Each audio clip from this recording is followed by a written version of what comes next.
Hi everyone, welcome to your channel I learn. आज हम class 9 की चैप्टर 8 संतोष यादव का पार्ट 2 का वीडियो करने वाले हैं। अगर आपने इसके पार्ट 1 का वीडियो नहीं देखा है तो उसके टॉप राइट कॉर्नर पे इसका लिंक है, उसे क्लिक करें और ज़रूर देखें। बिफोर वी स्टार्ट, अगर आपने हमारे चैनल को सब्सक्राइब नहीं किया है तो प्लीज़ सब्सक्राइब करें और हमें सपोर्ट करें। Also press the bell icon. So पिछले पार्ट में हमने देखा था कि संतोष जब महारानी कॉलेज में एनरोल करती हैं तो वहाँ पे देखती हैं कि अरावली हिल्स पे बहुत लोग चढ़ते रहते हैं। एंड आउट ऑफ क्यूरियोसिटी जब वहाँ पर वो जाती है तो उन्हें एक ग्रुप ऑफ माउंटेनियर्स मिलते हैं और वो उन्हें मोटिवेट करते हैं क्लाइंबिंग के लिए। तो उसके बाद से ये पार्ट स्टार्ट होता है। Then there was no looking back for this determined young girl. She saved money and enrolled in a course at Uttarkashi's Nehru institute of mountaineering. Then there was no looking back. उसके बाद पीछे मुड़कर देखने का कोई सवाल नहीं था। नो लुकिंग बैक यानी पीछे मुड़कर देखने का कोई सवाल नहीं था। For this determined young girl, determined यानी दृढ़। तो उसने अपना मन बना लिया था। उसकी एक विश थी कि अब उसे क्लाइंबिंग परस्यू करना है। तो ये दृढ़ रख करने के बाद अब वो पीछे मुड़कर नहीं देखती हैं। शी सेव्ड मनी, उन्होंने मनी सेव किया, कुछ पैसे बचाए और एक कोर्स के लिए अपने आप को एनरोल कर लिया। एनरोल करना यानी एडमिट करना, एडमिशन लेना। कहाँ पर? उत्तर काशी के नेहरू इंस्टीट्यूट ऑफ माउंटेनियरिंग में। उत्तर काशी उत्तराखंड में एक जगह है। एंड माउंटेनियरिंग के लिए स्पेशली ऐसे कोर्सेज होते हैं जिसमें आपको ट्रेनिंग दी जाती है कैसे आपको हायर एल्टीट्यूड में अपने बॉडी को एक्लिमेटाइज करना है, फिर कैसे आपको डिफरेंट डिफरेंट टूल्स यूज़ करके क्लाइंबिंग करनी है एंड डिफरेंट सेफ्टी प्रोसीजर्स अगर आप किसी मुसीबत में पड़ जाए तो इसके लिए ऐसे कोर्सेज नॉर्मली होते हैं। आज भी पॉसिबल है कि आप 1 महीने के लिए ऐसी जगहों पे जाएं जहाँ पे बड़े बड़े पहाड़ हैं और आप कोर्सेज ले सकते हैं। My college semester in Jaipur was to end in April, but it ended on the 19th of May. And I was supposed to be in Uttar Kashis on 21st. So I did not go back home. Instead, I headed straight for the training. My college semester, semester हम किसे कहते हैं? जो half year का term होता है। एक college के पीरियड में आपका जो भी कोर्सेज हैं वो डिवाइड होते हैं हाफ ईयर के टर्म में। एंड हाफ ईयर के टर्म को हम सेमेस्टर कहते हैं। सो उनका जो कॉलेज का सेमेस्टर है वो खत्म होना था। वॉज टू एंड यानी खत्म होना था, पर वो खत्म कब हुआ? 19 मई। तो इसका मतलब एक्सटेंड हो गया, जो भी रीजन हुए हो। एंड ये कह रही है कि उन्हें she was suppose to be, उन्हें उत्तर काशी में कब पहुंचना था? 21st को। तो उनका जो माउंटेनियरिंग का कोर्स था वो 21st को स्टार्ट हो रहा था। एंड इनका जो कॉलेज का सेमेस्टर है वो अप्रैल की जगह 19 में खत्म हुआ। तो इसकी वजह से क्या हुआ? वो अपने घर नहीं गई। I did not go back home, मैं अपने घर नहीं गई। इंस्टेड इसके अलावा I headed straight for the training. Headed straight यानी वेंट टूवर्ड्स, किसी डायरेक्शन में जाना सीधे, उसको कहते हैं हेडिंग स्ट्रेट टूवर्ड्स। इसका मतलब went towards. Headed straight for the training, तो उस मैं सीधे कहाँ चली गई? ट्रेनिंग के लिए। सो अगर आप देखें मैप में फॉर एग्जांपल जयपुर यहाँ पे वो पढ़ रही थी एंड अराउंड इस एरिया में उनका कॉलेज था। एंड इनका जो उत्तर काशी में जहाँ ट्रेनिंग होने वाली थी वो इतनी दूर पर था। तो उनके पास एक्चुअली 2 दिन थे एंड इंस्टेड ऑफ घर पे रहें वो डायरेक्टली वहाँ पहुँच गए, बिकॉज बहुत टाइम भी लगता है, उनके पास समय नहीं था कि वो घर पे रुक पाए। I had to write a letter of apology to my father without whose permission I had got myself enrolled at Uttarkashi. So क्या कह रही हैं कि मुझे अपने पापा को एक लेटर ऑफ अपॉलजी लिखनी पड़ी। अपॉलजी का मतलब क्या होता है? माफ़ी। सो उन्होंने एक लेटर लिखा जिसमें वो माफ़ी मांगते अपने पापा से, क्योंकि उनकी परमिशन के बिना उन्होंने कहाँ एनरोल कर लिया अपने आप को? उत्तरकाशी में माउंटेनियरिंग कोर्स के लिए एनरोल कर लिया। Thereafter Santosh went on an expedition every year. Her climbing skills matured rapidly. Also, she developed a remarkable resistance to cold and the altitude. Thereafter, उसके बाद संतोष हर साल एवरी ईयर एक एक्सपेडिशन पे जाती थी। तो एक्सपेडिशन का क्या मतलब होता है? एक्सपेडिशन आप ऐसे जर्नी को कहते हैं जिसमें आप किसी चीज़ को एक्सप्लोर करने जा रहे हैं, किसी जगह को एक्सप्लोर करने जा रहे हैं, या तो कोई एडवेंचर करने जा रहे हैं, या तो आप किसी मिशन पे जा रहे हैं, तो उसको भी एक्सपेडिशन कहते हैं। So you can say an exploration, मतलब एक्सप्लोर करने जाना, या अ मिशन, किसी मिशन पे जाना। हर क्लाइंबिंग स्किल्स मैच्योर्ड रैपिडली, उनकी जो क्लाइंबिंग स्किल्स थी, जो चढ़ने की स्किल होती है। सो इनफैक्ट क्लाइंबिंग की स्किल को स्किल इसलिए कहा जाता है क्योंकि उसमें बहुत सारे आपको सेफ्टी प्रिकॉशंस लेने पड़ते हो, आपको सीखना पड़ता है। डिफरेंट डिफरेंट गियर्स होते हैं। फॉर एग्जांपल इस तरह के शूज़ होते हैं, इस तरह के ऐसे रोप्स होते हैं जिनको आपको सही जगह पे हुक्स के ज़रिए रॉक्स पे लगाना होता है। ये सब सीखने के लिए आपको ट्रेनिंग की ज़रूरत होती है एंड इसको एक स्किल कहा जाता है। तो उनकी जो स्किल थी वो मैच्योर हो रही थी। मैच्योर होना यानी इम्प्रूव होना। So it improved rapidly, rapidly यानी बहुत तेज़ी से, यानी वेरी फास्ट। सो इसका मतलब क्या है, हमें पता चल रहा है कि उनका जो इंटरेस्ट था इस क्लाइंबिंग में उनके अंदर तो था ही, उसके अलावा उनके अंदर एक क्वालिटी थी जिसकी वजह से वो बहुत जल्दी जल्दी सीख रही थी। इसका मतलब she was made for it, एक नेचुरल उनके अंदर ये स्किल था, इसलिए बहुत जल्दी जल्दी वो इम्प्रूव भी कर रही थी। Also she developed remarkable resistance to the cold and altitude, and इसके साथ साथ उन्होंने एक रिमार्केबल रेजिस्टेंस कोल्ड, ठंड और एल्टीट्यूड, एल्टीट्यूड यानी ऊंचाई, सो ऊंचाई और ठंड। सो जब भी आप माउंटेनियरिंग के लिए जाते हैं तो ये दो चीज़ है जिससे आपको जूझना पड़ता है। एक तो ऊंचाई हो गई, सो फॉर एग्जांपल अगर आप हिमालयाज़ की बात करेंगे तो जब भी लोग क्लाइंब करने जाते हैं तो उनको एटलीस्ट 5000 मीटर प्लस की हाइट पे जाना पड़ता है, मतलब 5 किलोमीटर सी लेवल से ऊपर। वहाँ पे लगभग बेस कैंप कहा जाता है, जिसे हम कहते हैं बेस कैंप, बेस कैंप्स होते हैं। वहाँ से वो एक्चुअली अपना मेन जर्नी, जो मेन हाइक है, हाइक जिसे कहा जाता है, हाइकिंग भी कहते हैं, मेन चढ़ाई जो है वो स्टार्ट करते हैं। एंड इस एल्टीट्यूड पे अपने आप को एडजस्ट करने के लिए थोड़ा टाइम लगता है अपनी बॉडी को। नॉर्मली क्या होता है, हमारे जैसे लोग अगर हम जाएंगे, क्योंकि हम लो एल्टीट्यूड पे रहते हैं तो सी के पास रहते हैं, जब हम ऊपर जाते हैं वहाँ पे एयर प्रेशर कम होता है, हवा का दबाव कम होता है, तो हमारी बॉडी एकदम से एडजस्ट नहीं हो पाती, तो हमारा सर दुखता है। तो इस चीज़ से एक्लिमेटाइज होने के लिए टाइम लगता है। सेकेंडली, जब आप किसी पहाड़ पे जा रहे हैं, for example Himalaya as an example, तो यहाँ पे आपका बेस कैंप है, उससे ऊपर उसकी चोटियाँ होती हैं, तो ये 5000 मीटर हो गया। आपको फर्दर और ऊपर जाना है, तो जैसे ही आप और ऊपर जाते हैं हालात और भी ज़्यादा डिफिकल्ट होते जाते हैं, क्योंकि हवा इतना ज़्यादा पतला होते जाता है ऊपर, इतना ज़्यादा दबाव कम होता है कि आपकी बॉडी झेल नहीं पाती है। तो रेजिस्टेंस टू ठंड, resistance to cold and resistance to altitude दोनों डेवलप करना बहुत ज़रूरी है, एंड उन्होंने ये डेवलप कर लिया। अ रिमार्केबल, रिमार्केबल का मतलब क्या है, रिमार्केबल यानी शानदार। और रेजिस्टेंस का क्या मतलब है, रेजिस्टेंस का मतलब यहाँ पे झेलने की ताकत, किसी भी चीज़ को टॉलरेट करने की या झेलने की ताकत को आप रेजिस्टेंस कहेंगे। सो दूसरी उनकी क्या क्वालिटी डेवलप हो गई, एक टॉलरेंस पावर, एक रेजिस्टेंस कोल्ड और एल्टीट्यूड के लिए, जो कि बहुत ज़्यादा काम आएगी उनको माउंटेनियरिंग में। Equipped with an iron will, physical endurance, and an amazing mental toughness, she proved herself repeatedly. The culmination of her hard work and sincerity came in 1992, just 4 years after she had shyly asked the Aravalli mountaineers if she could join them. So, equipped with, equipped होना यानी lace होना, किस चीज़ से lace, iron will, उनकी जो दृढ़ शक्ति है, दृढ़ निश्चयता है, एकदम लोहे जैसी ताकतवर है। फिजिकल एंड्योरेंस, फिजिकल का मतलब हो गया शारीरिक, और एंड्योरेंस का क्या मतलब होता है, एंड्योरेंस का मतलब कैपेसिटी टू टॉलरेट या रेजिस्ट, टॉलरेट डिफिकल्ट सिचुएशन, जिसे हम लूजली सहन शक्ति भी कह सकते हैं। And in fact for a long time importance है दिस वर्ड, लंबे समय तक, क्योंकि एंड्योरेंस, आप किसी में एंड्योरेंस है वो तब कहते हैं जब लंबे समय तक आप किसी डिफिकल्ट सिचुएशन को टॉलरेट कर सकते हैं, उसको आप एंड्योरेंस कहते हैं। तो there is a duration involve, endure करना है लंबे समय तक किसी चीज़ को सहना, उस कैपेसिटी होना, उसको आप एंड्योरेंस कहते हैं। अदरवाइज रेजिस्टेंस जैसे हम वर्ड यूज़ कर सकते हैं। सो रेजिस्टेंस अगर आप कहेंगे तो उसका मतलब ये नहीं लंबे समय तक कोई कर सकता है, बट हाँ उनमें एक रेजिस्टेंस है।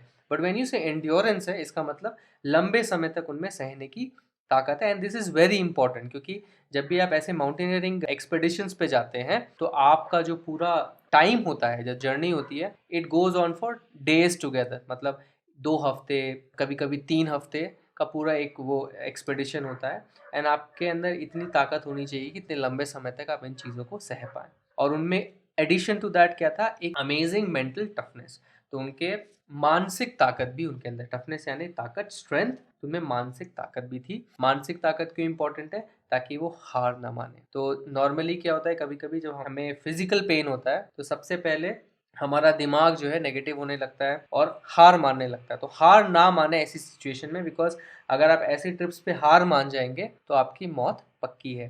तो इसलिए उनमें मेंटल टफनेस भी बहुत ज़बरदस्त थी, एंड इसकी वजह से शी प्रूव्ड हरसेल्फ रिपीटेडली, तो बार बार अपने आप को उन्होंने प्रूव किया, रिपीटेडली यानी बार बार। The culmination of her hard work, so culmination का क्या मतलब होता है, क्लाइमैक्स या पीक। सो उनके हार्ड वर्क का जो क्लाइमैक्स था, जो उन्होंने ट्रेनिंग की, ये उनका हार्ड वर्क था, जो उसका पीक कब आया, एंड उनकी जो सिंसियरिटी थी, सिंसियरिटी का मतलब होता है ऑनेस्टी, तो यहाँ पे ऑनेस्टी किस चीज़ के लिए, सिंसियरिटी किस चीज़ के लिए, अपनी इस ट्रेनिंग के प्रति। तो ऑनेस्टली वो ट्रेनिंग कर रही थी, कोई भी लैक्स नहीं था, कोई भी कामचोरी नहीं थी। तो इसका पीक, इनके हार्डवर्क का, उनकी सिंसियरिटी का पीक कब आया, 1992 में, 4 साल के बाद। 4 साल के बाद कब, जब उन्होंने शाइली मतलब शर्माते हुए उन अरावली माउंटेनियर से पूछा कि क्या वो उन्हें क्लाइंब करने के लिए ज्वाइन कर सकती हैं। तो जब वो अपने कॉलेज से देख रही थी हिल पे, उन्होंने देखा और वहाँ पे गई, तो उन्होंने एक जो माउंटेनियर्स मिले, तो उस पॉइंट के बाद 4 साल के बाद 1992 में उनके इस हार्ड वर्क का और इस ऑनेस्टी का क्लाइमैक्स या पीक आया। एंड वो क्या है हम देखते हैं। At barely 20 years of age, Santosh Yadav scaled Mount Everest, becoming the youngest woman in the world to achieve the feat. If her climbing skills, physical fitness, and mental strength impressed her seniors, her concern for others and desire to work together with them found her a special place in the hearts of fellow climbers. So at barely 20 years of age, तो सिर्फ 20 साल की उम्र में, तो in fact 1992 में वो 25 years की थी, तो हार्डली मतलब 20s में उन्होंने स्केल किया, स्केल करना यानी क्लाइंब किया माउंट एवरेस्ट को। एंड वो क्या बन गई, पूरे दुनिया की सबसे छोटी वुमन बन गई माउंट एवरेस्ट चढ़ने के लिए, to achieve this feat. Feat यानी अ हार्ड टास्क, किसी भी कठिन काम को आप फीट कहते हैं। इफ हर क्लाइंबिंग स्किल्स, अगर उनकी क्लाइंबिंग स्किल्स, फिजिकल फिटनेस, उनकी जो फिजिकल फिटनेस, शारीरिक फिटनेस थी, और जो उनका मेंटल स्ट्रेंथ था, उनके जो मानसिक शक्ति थी, उनके सीनियर्स को इम्प्रेस करती थी, तो उनका जो कंसर्न था दूसरों के लिए और साथ में काम करने की जो डिज़ायर थी, उसने उनको एक स्पेशल स्थान दिया अपने फेलो क्लाइंबर्स के दिलों में। तो इसका मतलब क्या है, वो सिर्फ टेक्निकली अच्छी नहीं थी, ऐसा नहीं था कि वो सिर्फ क्लाइंबिंग में अच्छी हैं, फिजिकल फिट हैं और मेंटली स्ट्रांग है, सिर्फ यही क्वालिटी नहीं थी उनमें। क्या था, एक क्वालिटी टीम वर्क करने का। तो she was a team player. हम ऐसे लोगों को क्या बोलते हैं, टीम प्लेयर, जो टीम के साथ जुड़ के साथ में मिलके काम करें। ऐसी बहुत ही रेयर क्वालिटी होती है। आप ऐसी क्वालिटी स्पोर्ट्समैन में देखते हैं, जो बहुत अच्छे अच्छे स्पोर्ट्समैन होते हैं, वो साथ में मिलके जब गेम खेलते हैं तो ऐसा लगता है कि फुल एक बॉडी है जो आपस में कम्युनिकेट करे इन सम वे और दी अदर, और फिर वो गेम जीतते हैं। तो ऐसे ही सेम काम जो है, ऐसे माउंटेनियरिंग जैसे कठिन कामों में करना पड़ता है। एंड उनमें ये रेयर क्वालिटी थी कि वो दूसरे के लिए कंसर्न रखती थी और दूसरों के साथ काम करने का उनके अंदर डिज़ायर था, मतलब वो टीम प्लेयर थी। एंड इसीलिए उनका जो एक स्पेशल स्थान बन गया था अपने फेलो क्लाइंबर्स के दिलों में। ऑब्वियसली वो सबको पसंद आएंगी क्योंकि ये बहुत ही अच्छी क्वालिटी है। During the 1992 Everest mission, Santosh Yadav provided special care to a climber who lay dying at the south col. She was unfortunately unsuccessful in saving him. However, she managed to save another climber, Mohan Singh, who would have met with the same fate had she not shared her oxygen with him. सो उनकी जो team work का एक मिसाल है वो इस paragraph में दिया गया है कि जब 1992 का एवरेस्ट मिशन था, तो संतोष यादव ने स्पेशल केयर दिया एक क्लाइंबर को जो कि मरते हुए पड़ा था साउथ कॉल में।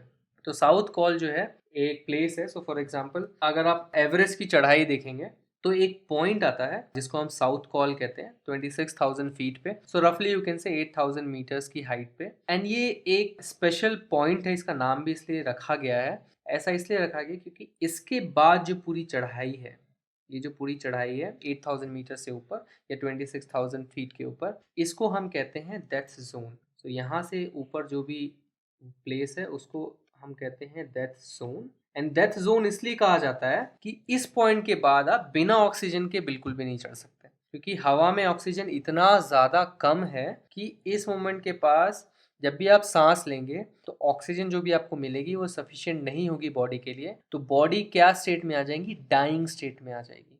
इसका मतलब धीरे धीरे बॉडी मरने लगेगी, क्योंकि ऑक्सीजन सफिशिएंट नहीं है, ना दिमाग में जाएगा ऑक्सीजन, ना हार्ट में जाएगा। धीरे धीरे हार्ट पंप करना बंद कर देगा, आपको हार्ट अटैक आ जाएगा, एंड जो है आपका दिमाग भी काम करना बंद कर देगा। तो इस पर्टिकुलर जर्नी के लिए स्पेशली लोग क्या करते हैं, ऑक्सीजन सिलेंडर्स लेके जाते हैं। उसके बिना ये यहाँ जाना पॉसिबल नहीं है। मिनट दर मिनट जो है आपकी जान धीरे धीरे आपके शरीर से निकलती जाएगी अगर आप ऐसा नहीं करेंगे तो यहाँ पे इस पर्टिकुलर पार्ट में ऑक्सीजन सिलेंडर एकदम मैंडेटरी है, क्योंकि इसके बाद भी बहुत लंबी चढ़ाई है। मतलब ऐसा नहीं है कि आप तुरंत पहुँच गए हैं। 29,000 3,000 फीट आपको और चढ़ना है। इनफैक्ट अगर आप छोटे मोटे ट्रैक्स करेंगे तो वहाँ पे भी जो माउंटेन्स की हाइट होती है, उनकी हाइट सिर्फ 1700 फीट होती है। मतलब चढ़ाई भी हार्डली आपको 1000 से 1500 फीट करनी होती है, यहाँ पे 3000 फीट करनी है। सो ऑब्वियसली इसमें टाइम लगेगा एंड आपके पास ऑक्सीजन सिलेंडर बिल्कुल होना चाहिए। सो वहाँ पे साउथ पोल के पॉइंट पे एक जो क्लाइंबर है वो मर रहे थे, उनका उन्होंने स्पेशल केयर रखा, बट अनफॉर्चुनेटली दुर्भाग्यवश वो अनसक्सेसफुल रहे, मतलब वो उन्हें बचा नहीं पाई। हालांकि दूसरे क्लाइंबर को बचा पाई, इनका नाम था मोहन सिंह, जो कि मर जाते दूसरे क्लाइंबर की तरह वो भी मर जाते अगर संतोष यादव उनके साथ अपना ऑक्सीजन शेयर नहीं करते। तो आप समझ गए ऑक्सीजन की यहाँ पे जरूरत। तो आप देख सकते हैं ये है मोहन सिंह, जो बेसिकली बाद में अवार्ड ले रहे हैं हमारे प्रेसिडेंट कलाम से। ये बच पाए किसकी वजह से? संतोष यादव की वजह से, क्योंकि उन्होंने अपना ऑक्सीजन शेयर किया। सो आप इमेजिन कीजिए संतोष यादव की जगह अपने आप को, एंड वहाँ पे ऑक्सीजन सिलेंडर्स, ऐसा नहीं कि आपको वहाँ पे दुकान में बेचे जा रहे हैं, ऑक्सीजन सिलेंडर्स आपके पास जो है आपको वही यूज़ करना है। इसका मतलब क्या है कि जो ऑक्सीजन आपके पास है वो आपकी लाइफलाइन है, एंड आप वो लाइफलाइन शेयर कर रही हैं किसके साथ? एक दूसरे आदमी के साथ, उनको बचाने के लिए। इसका मतलब आप अपनी जान भी जोखिम में डाल रही हैं, एंड ये आसान काम नहीं है, सबके लिए आसान काम नहीं है। सब सेल्फिश हो जाते हैं जब जान पे बन आती है, जैसे हम कहते हैं जान पे बन आई थी मेरी तो मैंने ऐसा किया। तो इनकी जान पे बन आ गई, उसके बावजूद इन्होंने मोहन सिंह की मदद की। तो उनके कैरेक्टर के बारे में बहुत अच्छी बात कहता है ये, एंड शायद इसीलिए वो उनके दिलों में बसती है। Within 12 months, Santosh found herself a member of an Indo-Nepalese women's expedition that invited her to join them. She then scaled the Everest a second time, thus setting a record as the only woman to have scaled the Mount Everest twice, securing for herself and India a unique place in the annals of mountaineering. In recognition of her achievements, the Indian government bestowed upon her one of the nation's top honors, the Padma Shri. So 12 महीनों में ही mount Everest 1992 में वो चढ़ी, उसके 12 महीनों में 1 साल के बाद ही उनको एक इनविटेशन आया इंडो नेपलीज वुमेन्स एक्सपीडिशन से, ताकि वो उसकी मेंबर बन जाए, एंड उन्होंने इनके साथ दूसरी बार एवरेस्ट को चढ़ा, सक्सेसफुली चढ़ पाई, एंड एक रिकॉर्ड सेट किया फॉर दी ओनली वुमेन। वो अकेली वुमेन थी जिन्होंने 2 बार माउंट एवरेस्ट पे चढ़ा हो। तो एक बार चढ़ना ही बहुत बड़ी बात होती है, एंड ये 2 बार चढ़ी, और ये अकेली विमेन है जिन्होंने ऐसा काम किया है, एंड इसलिए ऐसा करते ही उन्होंने अपने लिए और इंडिया के लिए भी एक यूनिक स्थान बना लिया है इन दी एनल्स ऑफ माउंटेनियरिंग। एनल्स का क्या मतलब होता है? Historical records. सो सिंपली आप कह सकते हैं कि माउंटेनियरिंग के इतिहास में, इतिहास के पन्नों में उन्होंने अपने लिए एज वेल एज इंडिया के लिए एक यूनिक स्थान बना लिया। सिक्योर करना यानी प्राप्त करना। इन अचीवमेंट्स की रिकग्निशन के लिए, रिकग्निशन का मतलब यहाँ पे क्या, सम्मान देने के लिए इंडियन गवर्नमेंट ने बेस्टो किया। बेस्टो करना यानी प्रदान करना, देना। बेस्टो आप गिफ्ट्स के लिए यूज करते हैं, अवार्ड्स के लिए यूज करते हैं। तो आप कैसे, आई बेस्टो अपॉन अ गिफ्ट या बेस्टो अपॉन दिस ऑनर और अवार्ड। तो आप बेस्टो वर्ड प्रदान जब करते हैं तो गिफ्ट्स या अवार्ड्स के लिए यूज किया जाता है वर्ड। तो क्या बेस्टो किया उन्हें हमारे देश के टॉप ऑनर्स, टॉप यानी ऑनर्स यानी हाईएस्ट अचीवमेंट्स, जो भी हाईएस्ट अवार्ड है उनमें से एक पद्मश्री उनको मिला। तो आपको पता होगा कि ये हमारे हाईएस्ट सिविलियन अवार्ड्स में से हैं। सो पद्मश्री है, उसके बाद पद्म भूषण है, उसके बाद पद्म विभूषण है, एंड देन सबसे रेयर जो है वो भारत रत्न। सो उनको पद्मश्री मिला। एंड यहाँ आप देख सकते हैं जब वो एवरेस्ट पे गई तो कैसे उन्होंने झंडा भी वहाँ पे अपना फहराया, और ये उनके साथ जो इंडो नेपलीज वुमेन्स का एक्सपेडिशन था, यहाँ पे उनका झंडा आप देख सकते हैं। और यहाँ पे आप देख सकते हैं कि उनको प्रेसिडेंट से अवार्ड मिल रहा है। तो उनको अवार्ड 2000 में मिला था। Describing her feelings when she was literally on the top of the world, Santosh had said, "It took some time for the enormity of the moment to sink in. Then I unfurled the Indian tricolor and held it aloft on the roof of the world. The feeling is indescribable. The Indian flag was flying on top of the world. It was truly a spiritual moment. I felt proud as an Indian." So अपने feelings को describe करते हुए उन्होंने क्या कहा कि मैं literally का मतलब क्या होता है? एक्चुअली में। So I was actually on the top of the world. तो जैसे हम भी कोई बड़ा काम कर लेते हैं तो हम बोलते हैं ना, मैं तो एकदम दुनिया के ऊंचाई पे हूँ आज, I am on the top of the world. तो she was actually on the top of the world. क्यों? क्योंकि माउंट एवरेस्ट वर्ल्ड का हाईएस्ट पीक है, तो उससे ऊंचा कुछ है ही नहीं इस धरती पे। तो वो एक्चुअली में टॉप ऑफ द वर्ल्ड थी। और उन्होंने क्या कहा कि इट टुक सम टाइम, उन्हें कुछ समय लगा उस मोमेंट की एनॉर्मिटी को समझने के लिए। सिंक इन यानी टू रियलाइज। एनॉर्मिटी का क्या मतलब है? सीरियसनेस। सीरियसनेस या गंभीरता या जो भी इम्पोर्टेंस है उस मोमेंट की, उसको रियलाइज़ करने में उनको थोड़ा समय लगा कि वो ऑब्वियसली इतने कठिनाइयों के साथ उस टॉप तक पहुंची होंगी, बट वो कह रही हैं कि उस चीज़ को रियलाइज़ करने के लिए कि मैंने इतना बड़ा काम किया है इतनी छोटी सी उम्र में, इस एनॉर्मिटी ऑफ द सिचुएशन को रियलाइज़ करने में उनको वक्त लगा। फिर उन्होंने क्या किया, हमारा झंडा, हमारा तिरंगा वहाँ पे अनफर्ल्ड किया, मतलब फहराया, अनफर्ल्ड करना यानी फहराना, and held it aloft, aloft यानी अप इन द एयर। तो उन्हें झंडा फहराया, ऊंचा करके उसे पकड़ लिया, on the roof of the world, इस दुनिया की छत पर। सो एवरेस्ट को रूफ ऑफ द वर्ल्ड भी इसलिए कहते हैं बिकॉज वो उससे ऊंचा कुछ है नहीं, तो ये हमारे लिए एक छत जैसा हो गया। सो रूफ ऑफ द वर्ल्ड। वो क्या बोल रही हैं, द फीलिंग इज इनडिस्क्राइबेबल, इस ऐसी फीलिंग को आप डिस्क्राइब नहीं कर सकते हैं। तो वो कोशिश कर रही हैं, she is describing her feelings, पर वो क्या कह रही हैं अब कि इस फीलिंग को डिस्क्राइब करना बहुत मुश्किल है। इनडिस्क्राइबेबल यानी टू अनयूजुअल टू डिस्क्राइब। जैसे हम कह सकते हैं मेरे पास शब्द नहीं है बताने के लिए कि मैं क्या महसूस कर रही हूँ, तो इसका मतलब is the same word, indescribable. The Indian flag was flying on top the world, हमारे देश का झंडा, भारतीय झंडा दुनिया की ऊंचाई पर फहरा रहा था। ये मेरे लिए एक स्पिरिचुअल मोमेंट था। तो उनको बहुत ही स्पिरिचुअल फीलिंग हो रही थी। अगर आपको याद हो, आपके क्लास 8 में एक चैप्टर था the summit with in, and summit with in में HPS अहलूवालिया ने जब माउंट एवरेस्ट चढ़ा, तो उन्होंने भी एक बहुत ही इंटरेस्टिंग बात कही थी। एंड उन्होंने जो बात कही थी वो एकदम स्पिरिचुअल सी साउंड होती है कि उनको ऐसा नहीं लगा था उस मोमेंट पे कि देखो मैं कितना महान हूँ और मैंने ये कर लिया, बट उन्हें बहुत ही हम्बलिंग सा एक्सपीरियंस हुआ था। एंड इन सम वे और द अदर वो यही कहना चाह रही कि उनके लिए ये स्पिरिचुअल मोमेंट था। I felt proud as an Indian, मुझे भारतीय होने पे गर्व हो रहा था। Also a fervent environmentalist, Santosh collected and brought down 500 kilograms of garbage from the Himalayas. Also a fervent, fervent का मतलब क्या होता है, पैशनेट, जिसमें आप पूरे दिल और रुचि लगा के किसी चीज़ पे काम करते हैं, उसको पैशन कहते हैं। वो एक फर्वेंट एनवायरमेंटलिस्ट थी। एनवायरमेंटलिस्ट यानी ऐसे लोग जो एनवायरमेंट को प्रोटेक्ट करते हैं और प्रोटेक्ट करने के लिए काम करते हैं। Santosh collected and brought down 500 kilograms of garbage. Santosh ने क्या किया है, हिमालय में जब भी वो एक्सपेडिशंस पे जाती हैं, हाइक पे जाती हैं, तो उन्होंने 500 किलो कचरा कलेक्ट किया है और वो नीचे लेके आई हैं। तो वो हिमालय को साफ करने का भी काम कर रही हैं, क्योंकि वो एक पैशनेट एनवायरमेंटलिस्ट हैं। इस तरह से अगर आप देखेंगे तो जब भी आप एक्सपेडिशंस पे जाते हैं, अगर आप एक छोटी मोटी जगह पे भी जाएंगे या हिमालय ऐसी ऊंची जगह पे भी जाएंगे, तो वो भी ऐसी जगह है जो कचरों से मुक्त नहीं है। क्योंकि जो लोग फॉर एग्जांपल बर्तन लेके जाते हैं, क्योंकि ऊपर खाना, गर्म खाना खुद बनाते हैं, फिर जो भी ऑक्सीजन सिलेंडर्स हैं वो उनका कचरा, ये देखिए आप ऑक्सीजन सिलेंडर्स हैं, तो इस तरह से बहुत सारे सिलेंडर्स हैं, इनफैक्ट बहुत सारी डेड बॉडीज भी ऊपर मिलती हैं। तो ये जो सारी चीज़ें वो बस वहाँ पे पड़ी रहती हैं।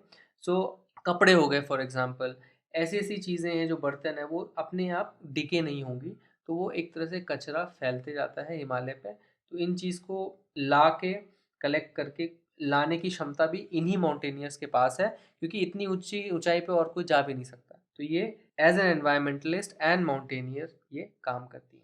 Thanks for watching this video. अगर ये वीडियो आपको पसंद आए तो इस वीडियो को एक लाइक दीजिए, अपने कमेंट्स और फीडबैक्स कमेंट सेक्शन में लिखिए, और हमारे चैनल को सब्सक्राइब कीजिए। आप हमारे चैनल को सब्सक्राइब इस गोल लोगो पे क्लिक करके सब्सक्राइब बटन दबा के कर सकते हैं। इस बेल आइकन को भी प्रेस करना ना भूलें, ताकि हमारे सारे वीडियोस की नोटिफिकेशन आप तक जल्द से जल्द पहुंचे। इस चैप्टर के क्वेश्चन आंसर्स की वीडियो के लिए स्टे ट्यून्ड। Bye bye.